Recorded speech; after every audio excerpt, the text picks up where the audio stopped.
kulanti wacan oo wanaagsan saaxiibayaal ku soo dhawaada sheekadii curad oo aad halkan kala socoteen. sheekadan oo ah qiso dhab ah oo ku dhacday mid ka mid ah dhalinyarada Soomaaliyeed ayaa waxa qoraalkan ka sameeyay wariye Maahir Jaamac Aadam, waxaana codeynaya anigoo ah Ciise Maxamuud Ciise. halkaad kala soconaysaana waa channelka Ogaalka Audiosom. ku soo dhawaada qaybta xigta qaybtii horay aad u soo dhageysateen.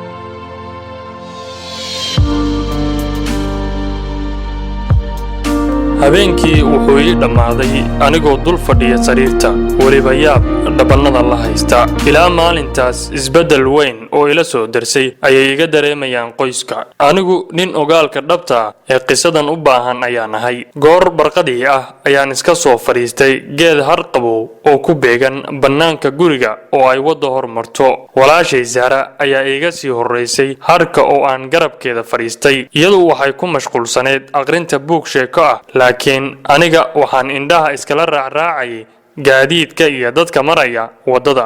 daqiiqado badan kadib oo aan ku fikirayo inaan isaga noqdo guriga ayaa si lama filaan ah waxaa iga soo muuqatay gabadh yar oo muuqaalka marada iyo da'da kala siman ama u eg gabadhii odayga uu sitay xalay. markiiba waan sare istaagay oo si wacan ayaan indhaha uga buuxsaday. hubaal waa ayadii oo aan biyo ismarin. inta ay yara istaagtay ayay indhaha si dhiifoon iigu soo qabatay. waan awoodi waayay inaan aado dhankeeda.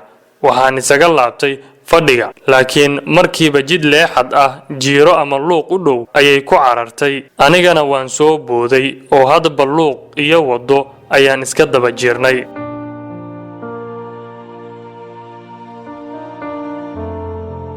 walaashay Zahra oo xilligaas ila fadhiday waxay qayb ka tahay orodka. ayada iyo qaar ka mid ah qoyska oo ay u qayla dhaamisay ayaa i soo daba ordaya. waxay la tahay inaan dagaal geli rabo oo sida lama filaanka ah aan u soo cararay bay la soo yaaceen. waxaan cabaaris daba orodno waxay gabadhii gashay guri muuqaalkiisa guud dhismooyinkii hore ah oo dayactiran, oo ganjeelkiisu uu yahay buluug, derbigiisu cad yahay, haddana guryo la mid ah ay dhinacyadiisa yaalaan. isma lahan diifta gabadha iyo quruxda guriga ay gashay. waan yaraha kaday, laakiin daqiiqado gudahood waxaan qaatay go'aan ah inaan garaaco guriga oo aan gudaha u galo. sidii baan yeelay. markaan dhowr jeer garaacay iridda guriga ayaa qof aan cod ahaan mooday inuu da' ama waayeel yahay igala soo hadlay gudaha guriga. wuxuu yidhi, waa kuma? waxaan idhi, waa aniga. qofkii cabaar ayuu iga aamusnaa. waxaan mooday inuusan u soo socon inuu iga furo iridda. sidaa awgeed baan gadaal uga soo degay guriga aniga oo isleh bal iska laabo oo meelaha ku yara sug. laakiin markiiba waxaa la furay iridda guriga, waxaana u soo booday dhankii guriga.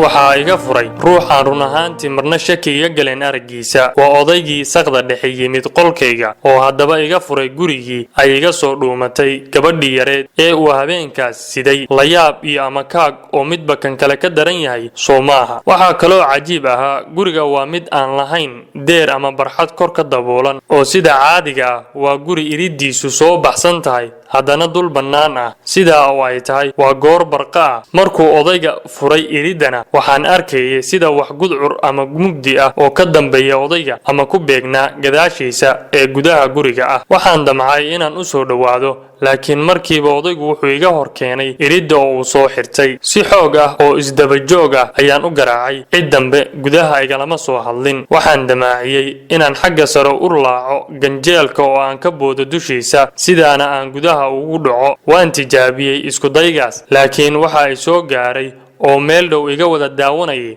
qoyskaygii oo aad u yaaban. anna war uma hayo xilligaas.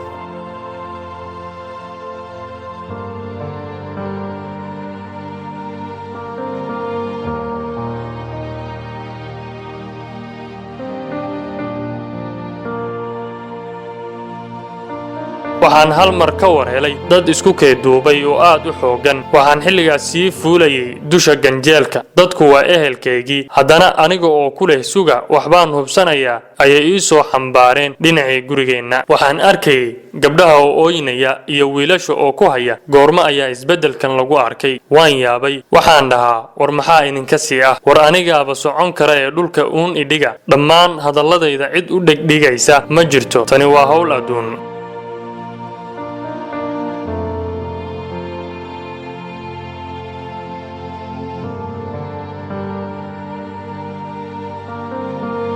isla markii xaafadda la geeyay waxaa soo buuxdhaafiyay gurigeenna dadkii xaafadda oo mid walba aniga ii qiiroonayo. waxaan anigu xilligaas isleeyahay, war maxaa kaasi ah oo ay dadku kugu arkeen? wax yar kadib ayaa la guda galay in ehelkii ii daba yaacayay ay waalidka uga warramaan waxa ay arkayeen inta ay ii daba ordayeen. waxay sheegeen in 2 gaari ay igu soo eryadeen markii ay cag igu soo qaban waayeen. haddana aan jaray masaafo aad u dheer, laakiin anigu xitaa daal ma dareemin. tilmaan ahaanna meesha aan tegay waxay ila tahay inay gurigeenna u jirto in ka yar 10 boos. sidaa awgeed ayaan ku qoslayay warbixintooda anna ruux waalan laysii moodayay. waxay kaloo sheekadoodii ku dareen inaan hor istaagay guri qadiimi ah oo deganaanshihiisu ugu dambaysay wixii ka horreeyay 1991dii oo dhir qodax badan uun ay ku dhex taalo haatan. waxaase iga sii yaabadnaa markii ay dhaheen waxaan soo qabannay isagoo oynaya oo bacaadka gurigaas rafanaya, weliba soo xambaarnay. ogow waa ninkaygii ganjeelka guriga weyn ee quruxda badan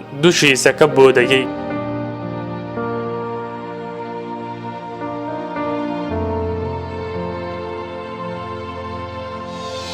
waxaan idhi ayadoo la i hayo, ma ganjeel mise bacaad? mid ka mid ah baa yidhi, ganjeel ah. xitaa fiilo ama bir yar oo ka hartay kuma oolin gurigaas. waa yaab. ma aniga mise ayaga ayaa saxan? la soco xaqiiqada sheekadan iyo qaybta 3.